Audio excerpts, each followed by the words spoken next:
Hi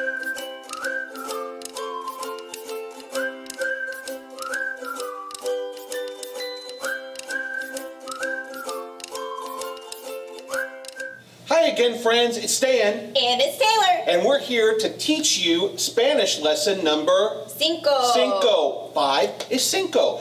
And today, rather than doing our traditional talking about Spanish words and their equivalent in English, we're actually talking about some Spanish culture. We're going to learn about cultura, culture. Cultura. Cultura. And we are talking specifically about Dia de los Muertos. That's right. Yeah, so what is Dia de los Muertos? Dia de los Muertos, Dia of los, the, and muertos, dead. It is Day of the Dead, and it is a tradition that they celebrate in Mexico, really to celebrate the lives of people, friends, and family members who have passed on. So it's very different than our traditional Halloween. Oh, yes. Because we don't want to spook people on Dia de los Muertos. No. We want to actually celebrate. Yes, we want to celebrate their lives. Family members or friends or loved ones who have passed on, we make offerings for them on Dia de los Muertos. And so we would traditionally have different things set out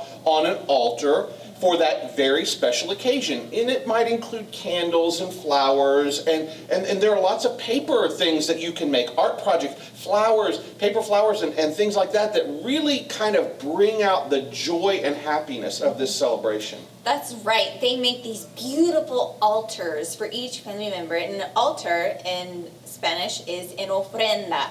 And what they do is that they bring everything that their family member or friend loved during their life, and they bring it to their ofrenda so that they can celebrate all of those beautiful things with them. Very nice. Now we have a couple of friends here on our table, and what is, well, I would call these skulls in English, but what is actually the Spanish word for skull? Calavera. Calavera. Calavera. Which is kind of interesting because we have a friend with us today. Her name is Katrina, and she is La Calavera Katrina, which translates to elegant skull. Okay. Yeah, elegant skull. She has a little bit more than just a skull, but you get the point. So we're really, really excited to be able to just open up our horizons and discover new things. And Dia de los Muertos is something that we can all participate in, even if we're not actually from Mexico. Would that be a correct assessment? Sure, absolutely. So I have friends and family who have passed on, and I could make an altar for them on Dia de los Muertos. You could make your very own ofrenda. Ofrenda. I have to remember, ofrenda means altar. So I am really excited about this, mainly because it's such a huge tradition in Hispanic countries, but especially in Mexico. Especially, yes. Because in my study, what I've learned is that it was actually an ancient Aztec tradition. Really? Yes, where they celebrated dead family members. And I tell you, I can't think of anything nicer than to think about all of the loved ones who've passed and all the wonderful things they did for me. And I know you feel the same. Absolutely. So if I were actually wishing someone a happy Day of the Dead, how might I go about saying that? Feliz Dia de los Muertos. Happy Day of the Dead. Very nice.